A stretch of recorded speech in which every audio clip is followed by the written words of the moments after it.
A blessed day, brethren. This is Jovi Villanueva Binaya. You are listening to the Word for the Season series of the Jesus is Lord Church Worldwide podcast. Thank you for joining us as we meditate on God's timely message for us today.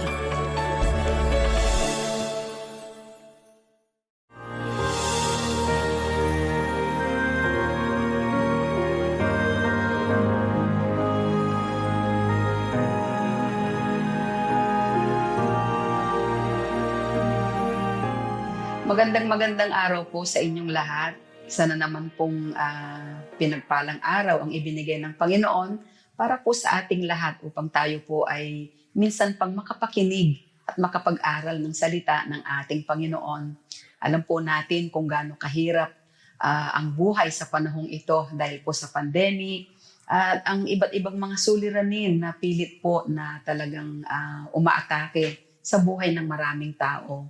Kaya dahil po dyan ay mainam na tayo po ay makasumpong ng kapayapaan, makasumpong po tayo ng kagalakan, makasumpong po tayo ng katatagan at tunay na pag-asa sa panahon po ng kagulumihanan.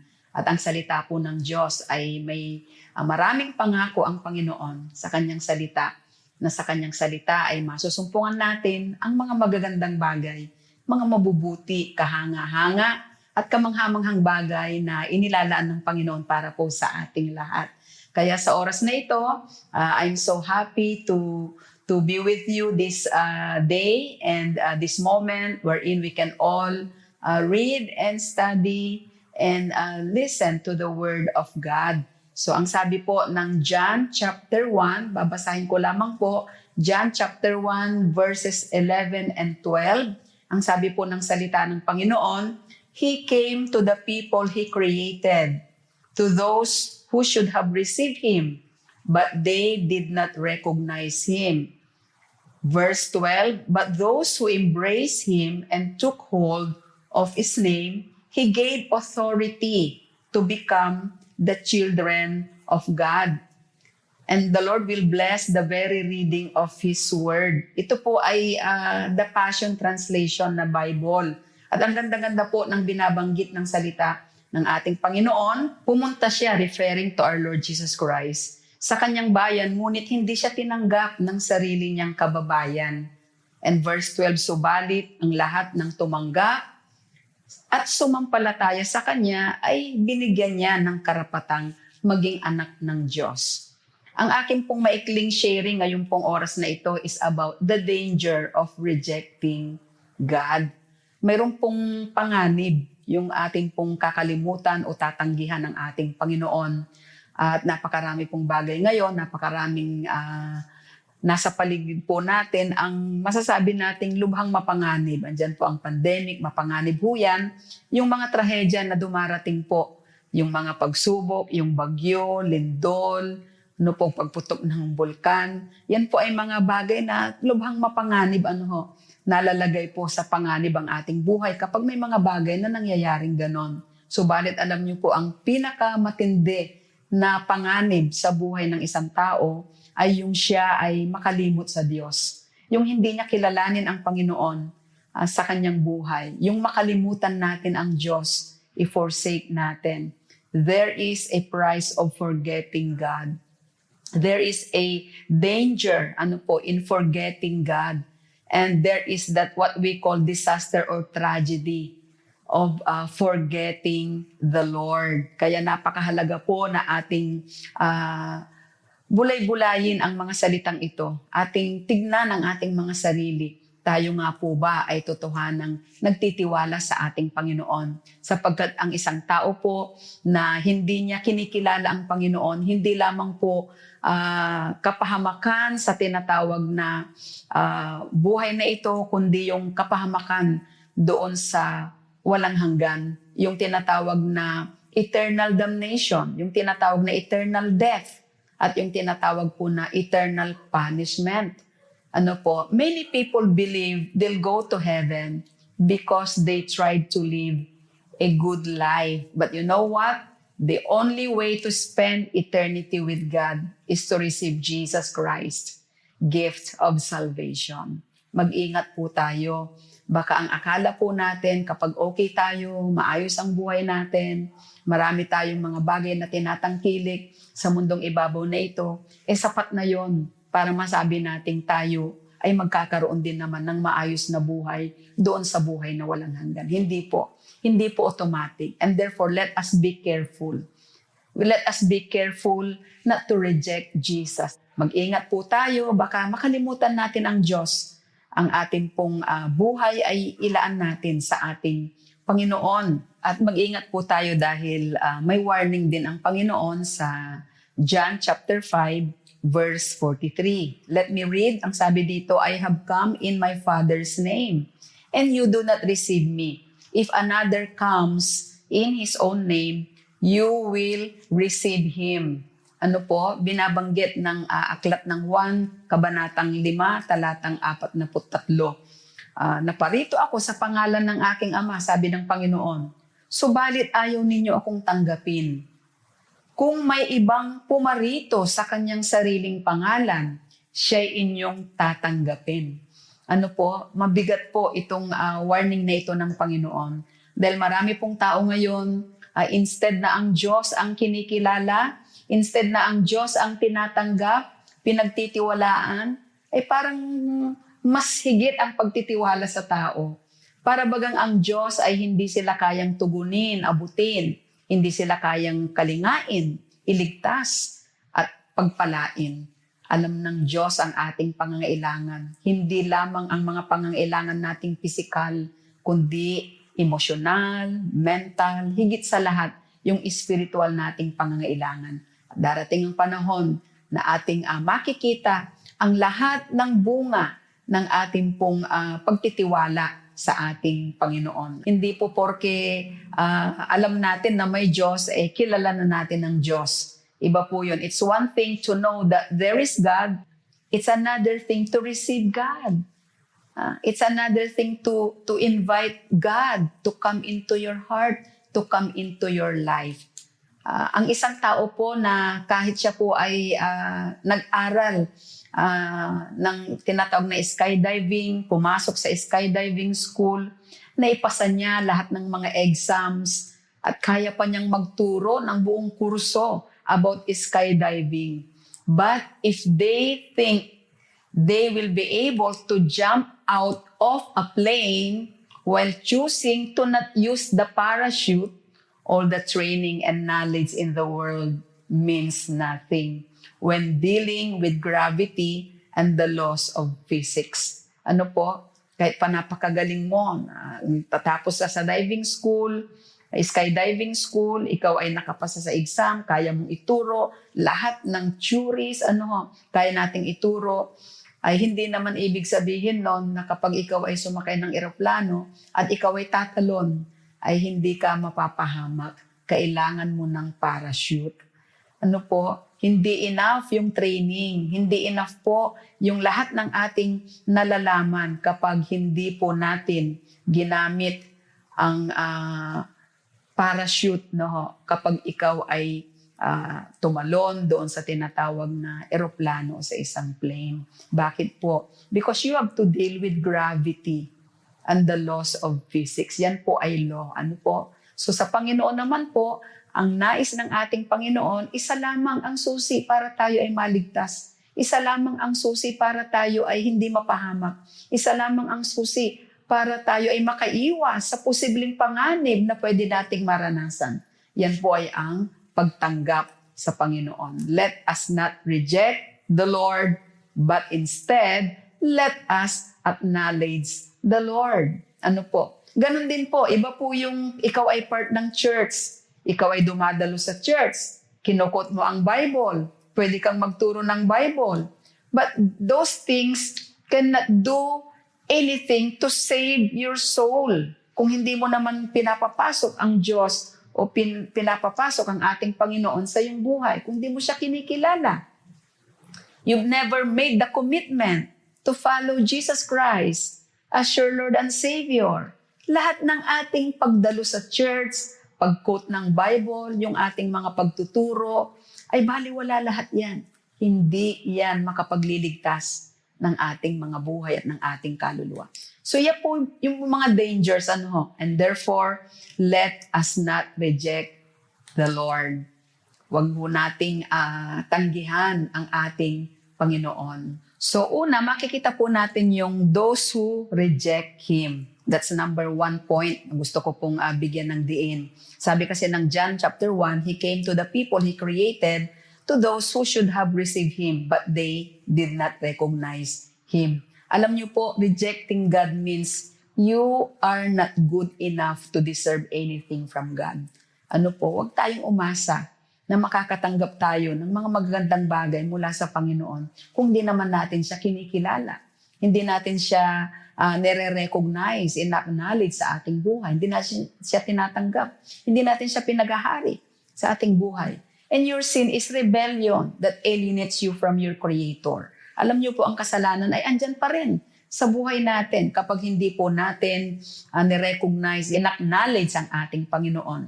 Kapag hindi po natin siya kinilala sa ating buhay. Kaya ang Diyos ay napakahalaga na nasa puso at nasa buhay ng isang tao. Another danger, rejecting God means your good works aren't enough to get you into heaven because your transgressions remain unforgiven. Kahit anong mabuting bagay ang ating gagawin, ay hindi pa rin sapat yan. Marami po kasing tao ngayon, parang lalo na ngayon, panahon ng pandemic, tumutulong sa kapwa. That's a very good thing. Napakagandang bagay po niyan. Lahat nga dapat ay mayroong ganong puso. Lalo na yung mga maraming pera, lalo na yung mga talagang andyan sa tinatawag na katungkulan, na sila ay mayroong kapangyarihan para tumulong, magbigay ng ayuda, at gawing mabilis ang pagtugon sa pangangailangan ng tao. Maganda po yun. Pero gusto ko rin pong sabihin, binabanggit po dito, na kahit anong mabuting bagay ang gawin natin, kung hindi natin kinilala ang Diyos at patuloy natin siyang nire-reject at ini-ignore, ang isang trahedya po o yung tinatawag na danger ay mananatiling unforgiven tayo ang ating makasalanan. Yung ating makasalanan ay aandyan pa rin. Hindi natin matatanggap ang forgiveness ng Panginoon. Kasi ang katotohanan naman po ay hindi natin matatanggap ang forgiveness kapag hindi naman tayo lumalapit sa Diyos at ikinukumpisa lang ating kasalanan. So these are the dangers. You are still in your sins.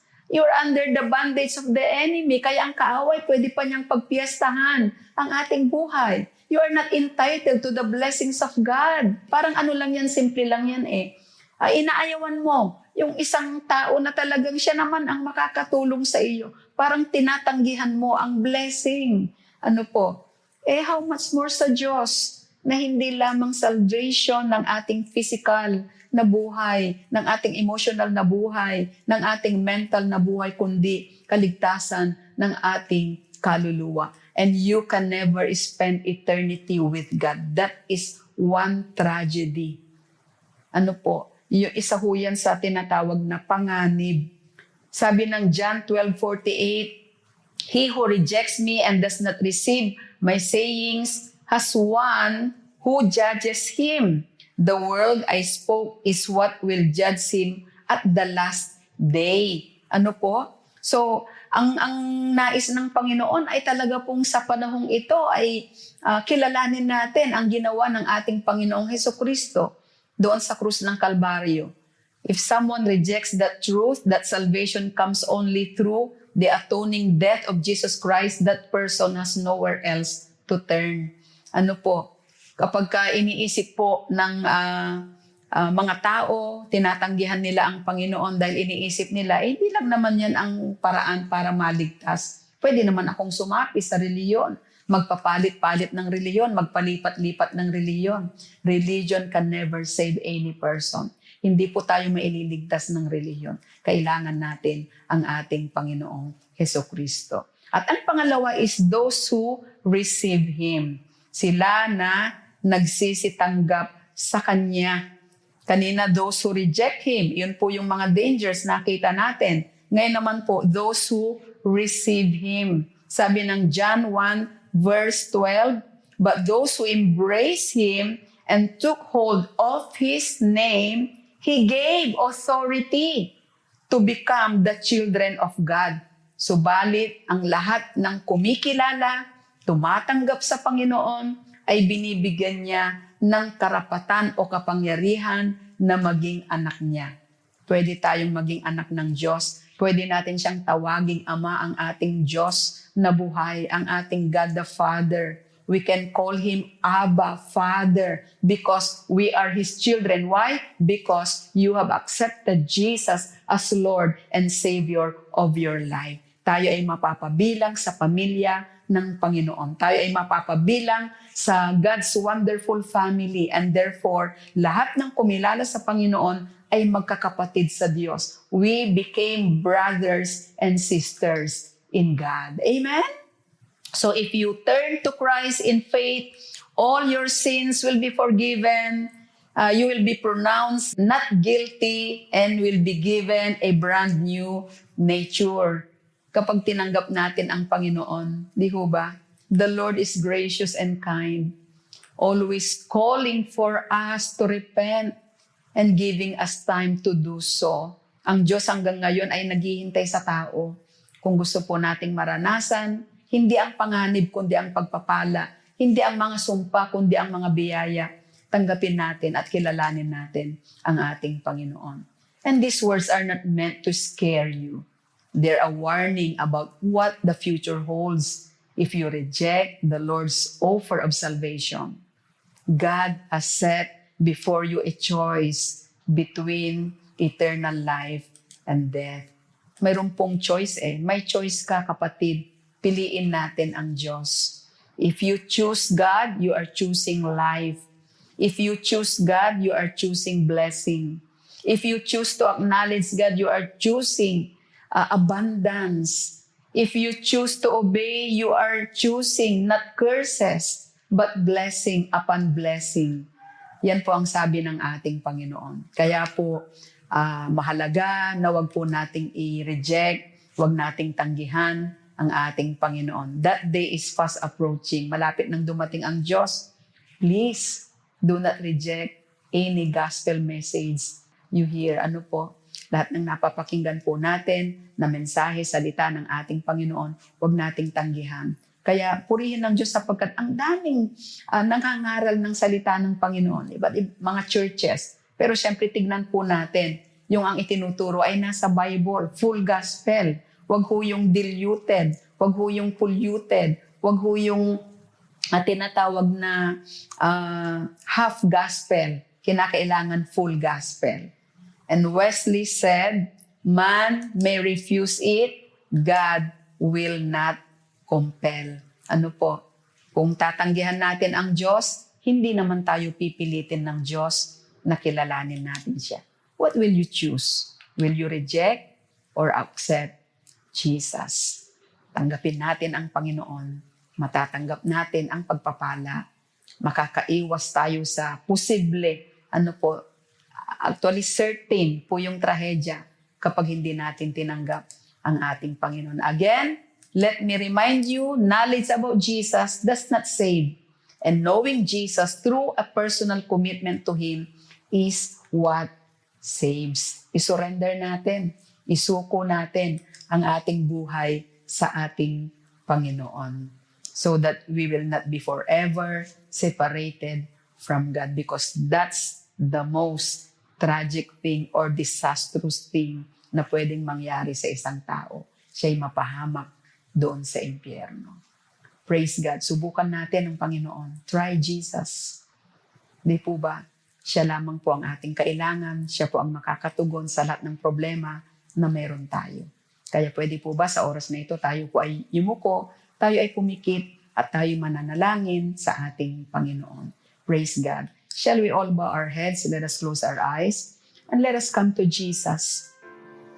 Tutulungan ko kayo sa isang maikling prayer. Sabihin natin, Ama naming Diyos na banal, Diyos na makapangyarihan sa lahat, lumalapit po ako sa inyo. Nagpapakumbaba, humihingi ng kapatawaran sa aking makasalanan. Patawad, Lord, kung ikaw ay aking tinanggihan, hindi kita in-acknowledge, hindi kita ni-recognize sa aking buhay. Bagkus mas naniwala ako sa ibang sinasabi ng tao. Naniwala ako sa ibang bagay na sa aking palagay ay makakatulong at makakapagligtas sa akin. Panginoon, patawad sa pagkakamali ko. I'm sorry, Lord, for rejecting you. I'm sorry for not acknowledging your name. I'm sorry, God, for not recognizing you as my Lord and God of my life. Forgive me, Lord. Patawarin niyo po ako. Gawin niyo akong karapat-dapat sa iyong harapan. Ang aking puso ay aking inilalagat sa iyo. Ang aking buhay, ang aking pagtitiwala, ang aking pananampalataya ay para lamang sa iyo. Maraming salamat. Inaangkin ko ang iyong pagpapala. Inaangkin ko ang iyong pagliligtas. Inaangkin ko, Panginoon, ang iyong pagpapalaya. At inaangkin ko ang kasaganaan at tunay na katagumpayan at buhay na walang hanggan. Ito po ang aking panalangin sa pangalan ni Jesus. Manatili po tayong nakayuko, nakapikit sa oras na ito. Ako na lamang po ang mananalangin. Marami pong salamat, Panginoon, sa lahat ng nanood, nakinig, nagbigay ng oras sa pag-aaral ng iyong salita. Kilala mo sila more than they know themselves, Lord. You know what is in their hearts. You know their needs, Lord. Alam mo ang lahat ng kanilang mga kailangan. Alam mo ang tinitibok ng kanilang puso. Alam mo ang dinidesire ng kanilang puso. Alam mo yung panganib na nagbabanta sa kanilang buhay sa mga oras na ito. Panginoon, ang aking panalangin, ingatan mo ang bawat isa. Pagpalain mo sila. Palakasin mo sila, Panginoon. At ituro mo sa kanila ang iyong mga salita, maranasan nila ang mga pangako mo na ikaw ang Diyos na tapat na magbibigay ng aming mga pangangailangan, magkakaloob ng aming mga pangangailangan. Maabutin mo po sila. In Jesus' mighty name, provide for all their needs, Lord, as what you have promised, that you are able to bless us even beyond measure kung kami lang ay magtitiwala sa iyo. Napakamakapangyarihan mo. Paggagalingin mo rin sila sa kanilang mga sakit at karamdaman. Kaya mong tunawin ang mga life-threatening diseases sa kanilang buhay. Ibangon mo sila sa banig ng karamdaman at matanggap nila ang kompletong himala galing sa inyo. Salamat, Panginoon, at ikaw ang magligtas ng kanilang pamilya. Buklodin mo sila ng iyong pagmamahal. Lahat, Panginoon, ng nakasama namin na totohanang tumanggap sa iyo. God, you know them so well. You are greater than their hearts, and therefore today I pray that you touch them, Lord, and bless them and bind them with your love as a family. Maghari ang pagmamahalan, maghari ang pag-uunawaan, maghari ang pagtutulungan. Maraming salamat. Magtatagumpay sila, Panginoon. Itatawid mo sila, Panginoon, sa pandemic na ito. They will experience, oh God,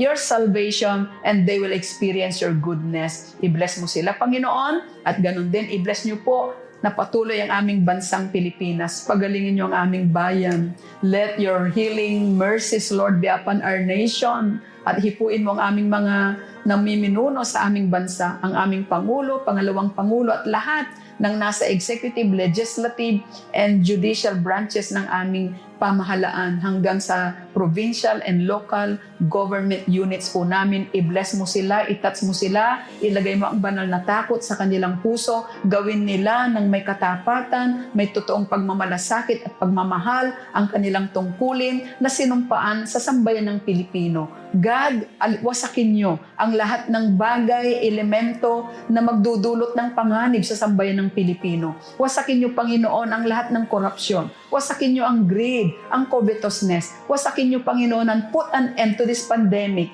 In Jesus' mighty name, we destroy and we rebuke even life-threatening diseases, sicknesses, illnesses, in the name that is above every name, the name of Jesus. Even COVID-19, you are a name and you have to bow down in the name of Jesus. And Lord, we are claiming a COVID-free Philippines. We are claiming, Lord, a blessed nation, a blessed Philippines, because we say and declare that Jesus is Lord over our family, over our loved ones, over our beloved nation, the Philippines. To you alone we give the praise and the glory. This is our prayer in Jesus' mighty name. Amen and amen and amen. Magandang araw po muli sa inyong lahat. Pagpalain po tayo ng ating Panginoon.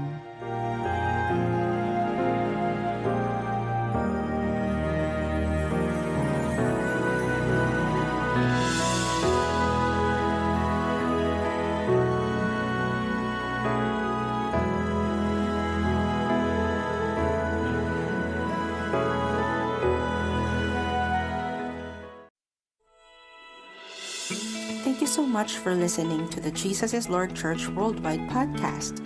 Please subscribe to this podcast so you won't miss a single episode. To know more about the JIL ministry, please visit jilworldwide.org. Until next time, God greatly bless you.